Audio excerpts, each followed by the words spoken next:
Baik, assalamualaikum warahmatullahi wabarakatuh. Waalaikumsalam warahmatullahi wabarakatuh. Selamat pagi teman-teman semuanya. Pagi Bu. Gimana nih kabarnya ini?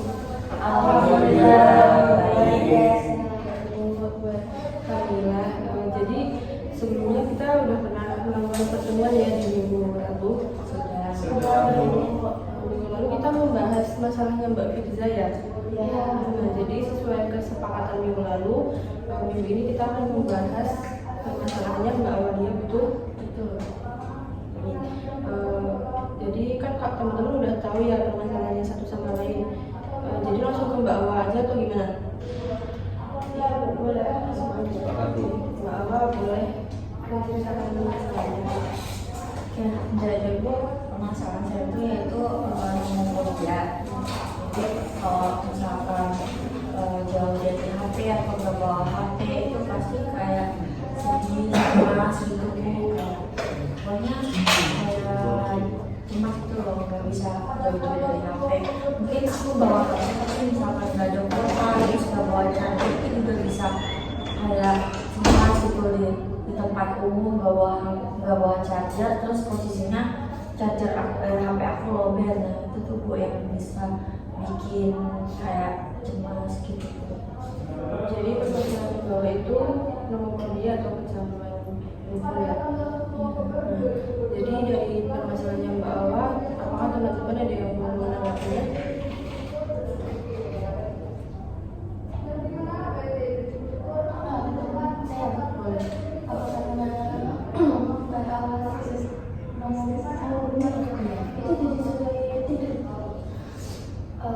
Iya betul, sulit tidur karena ya main HP terus tiba-tiba lihat jam kan ternyata udah kayak jam 2 gitu-gitu Mbak. Ya, jadi apa namanya, menurut teman-teman kalau Mbak Awa nomofobia itu Mbak Awa bakal mendapatkan dampak apa sih dari Mbak Firza?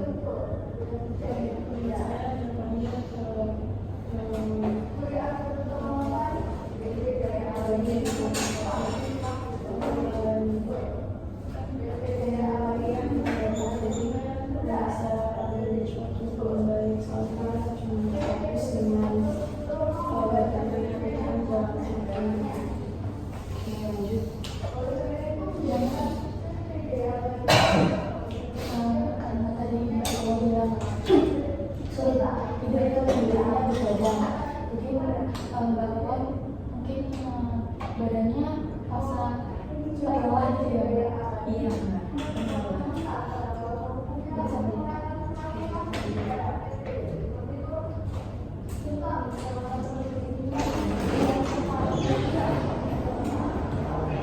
Dari awal nomofobia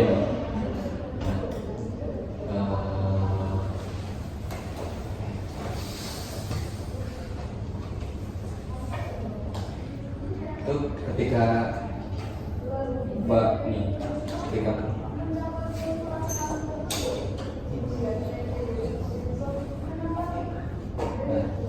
terus Mbak ketika misal gitu di tas itu bawa kira-kira ngapain?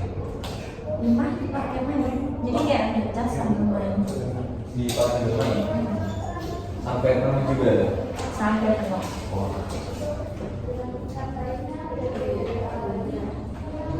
Nah, misalkan masalah perempuan ini mau banyak sehat, apakah sama orang tua dilarang atau dibiarin?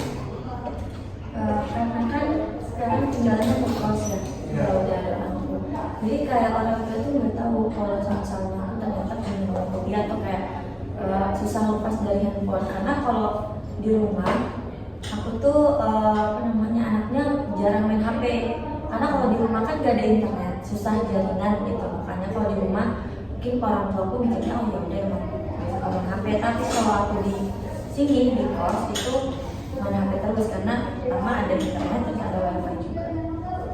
Terus apakah dari hasil mata itu capek? Iya, sampai kadang matanya kayak kalau misalkan lagi main HP kan pasti kayak apa namanya nyamperin gitu loh. Nah itu Terus nggak ada keinginan. nggak ada, lanjut lagi. Ya, coba kalau dia masih Nomofobia ini Mbak Awa nomofobia ini sejak kapan Mbak? Kalau menurutku ya kayaknya aku terkena nomofobia itu pas lulus SMA, lulus mondok. Karena kan pas mondok tuh apa namanya nggak pernah pegang HP atau ya emang nggak pernah pegang HP kan. Jadi pas sekalinya keluar udah punya HP sendiri, akhirnya itu nggak bisa lepas dari HP.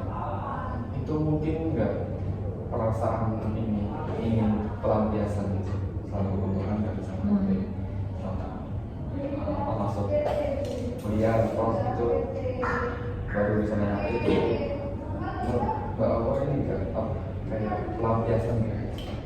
Iya sih, menurutku sih iya karena kan 4 tahun kan, namanya 4 tahun ngobrol pegang HP itu cuma sebulan pas Ramadan itu pun nggak terlalu gimana karena kan ya di rumah kan ada internetnya susah. Nah jadi sekalinya keluar dari pondok udah punya HP sendiri terus dapat internet yang lancar, kayaknya sih jadi sebagai pelampias.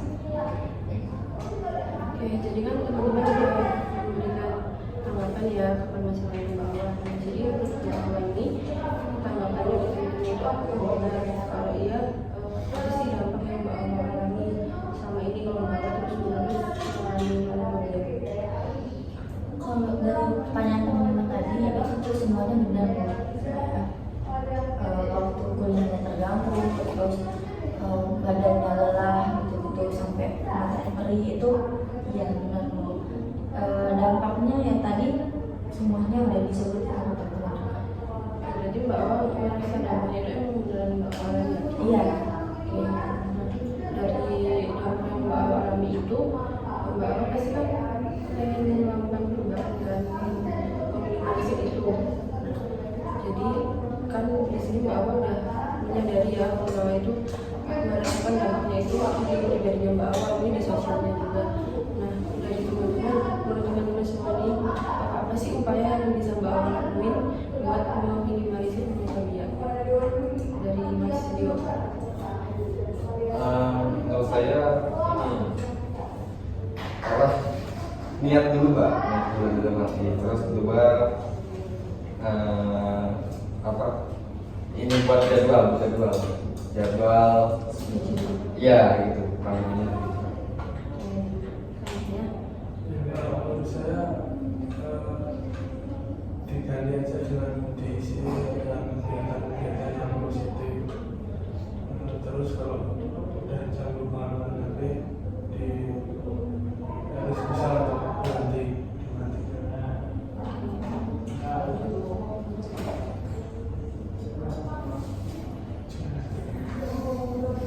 ya kalau dari saya apa ya membuat jadwal gitu jadwal keseharian jadi bermain HP itu bisa dibatasi kayak misal pagi sekolah terus yang di rumah yang tadinya habis pulang sekolah bermain HP terus jadi di kegiatan yang lain kayak misal olahraga atau membantu orang tua.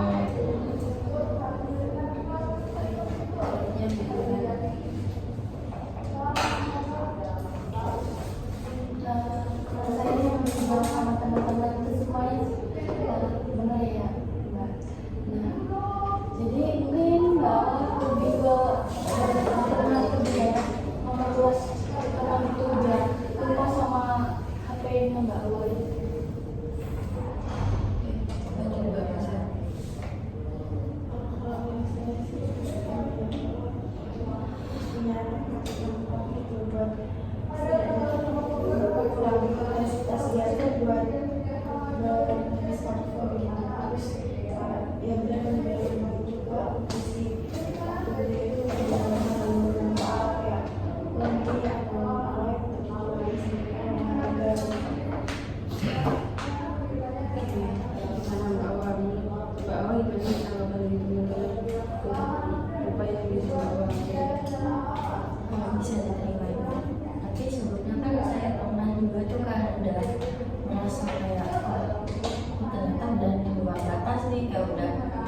banget gitu kan. Jadi ada usaha saya tuh karena udah menyadari, jadi ada beberapa upaya tuh, contohnya kayak misalkan di aku kan seringnya biasanya Pak kalau buka HP itu pasti langsung ke TikTok. Nah di TikTok tuh kan sekarang ada apa namanya kayak pengaturannya gitu, nanti bisa diatur kalau misalkan udah 3 jam main itu ada peringatan kayak harus masukin pin.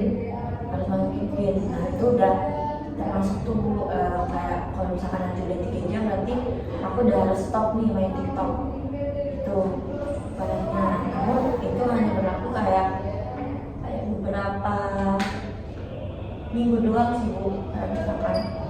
Tapi kadang juga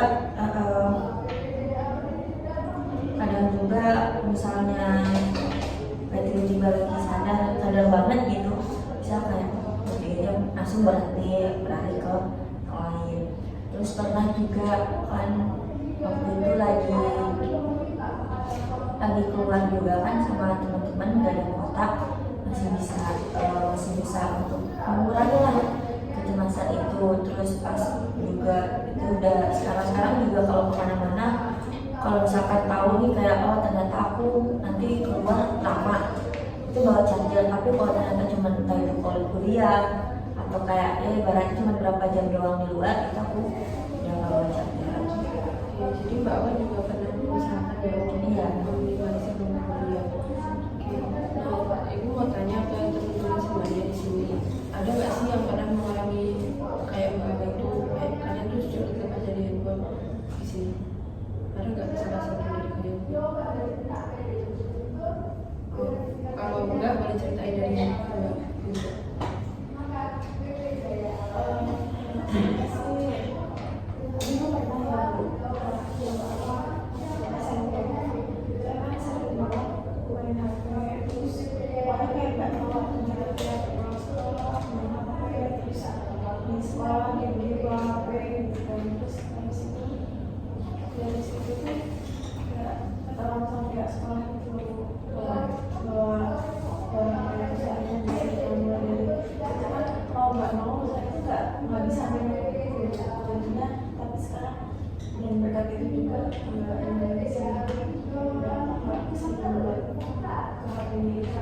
Berarti itu Mbak Prisa juga pernah ya mengalami hal sama. Ya, kalau dari Mbak Intan pernah nggak? Karena sih Bu, saya kan anak tunggal, jadi saya kesepian gitu, nggak ada teman ngobrol kan, apalagi orang tua juga kerja, jadi di rumah pasti nggak ada yang teman ngobrol, ya udah saya jadinya main HP gitu dari kecil. Jadi sampai sekarang pun juga masih ini sih masih anak-anaknya sampai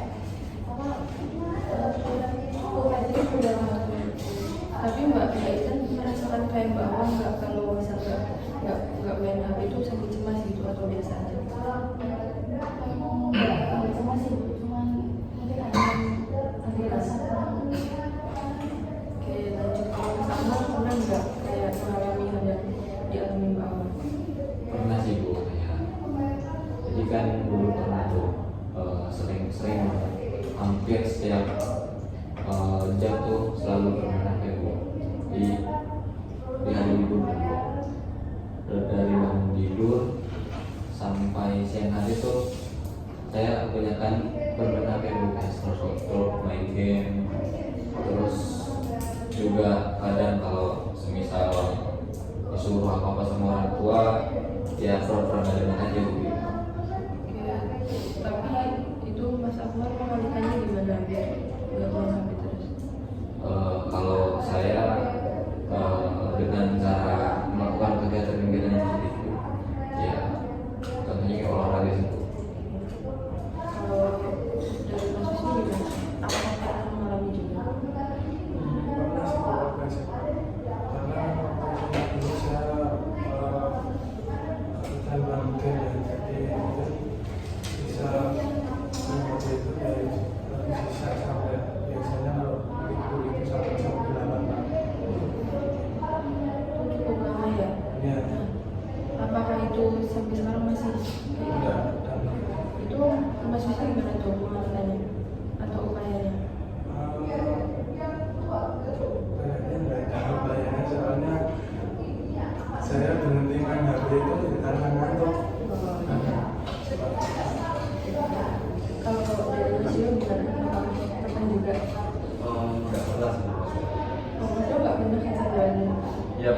paling cuma nggak kecanduan kamera.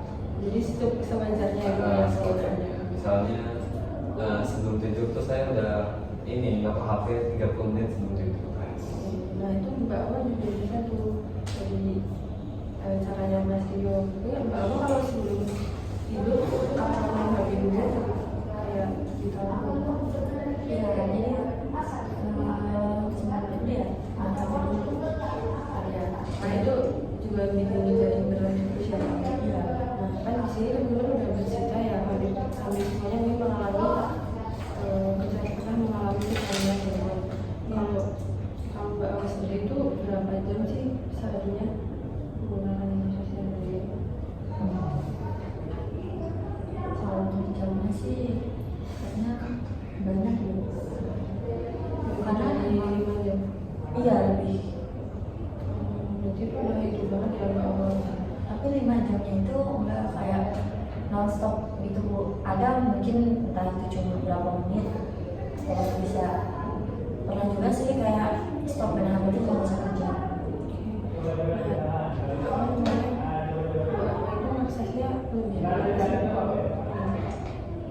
Akses lebih banyak itu di Instagram. Kalau game enggak?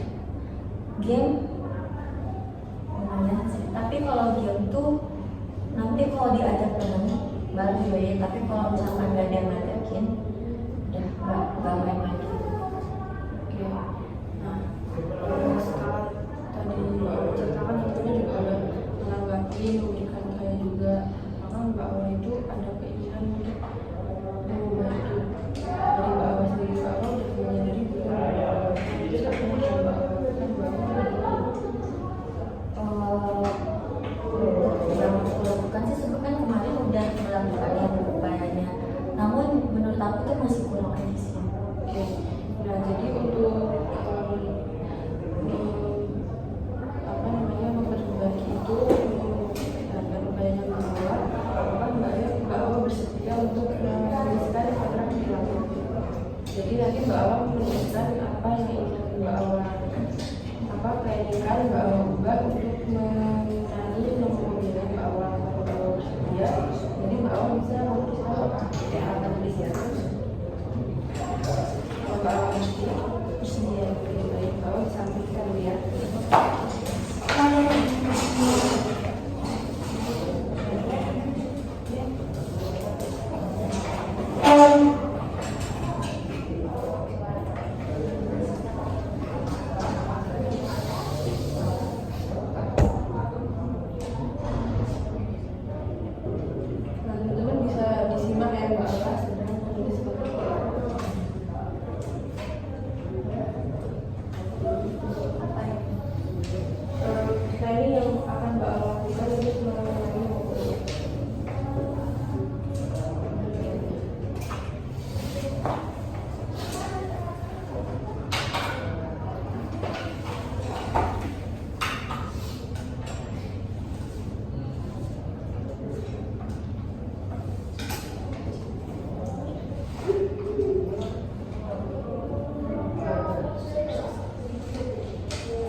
kalau hukumannya itu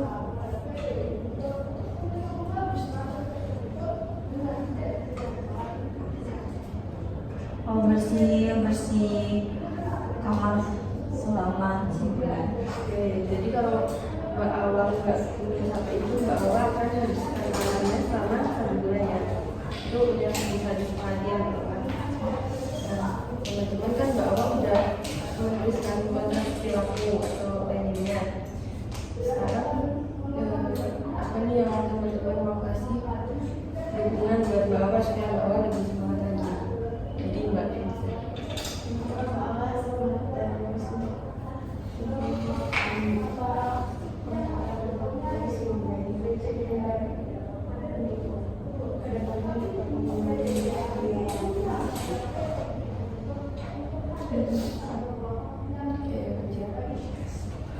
Semoga awal dalam melaksanakan schedule yang tidak awal ya Mbak. Siap.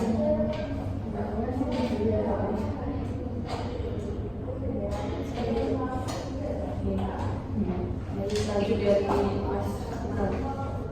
Kalau dari saya tetap semangat dan konsisten untuk mengurangi kandungan BPL dan semoga bisa tercapai. Semoga apa yang dituliskan oleh Bapak bisa tercapai.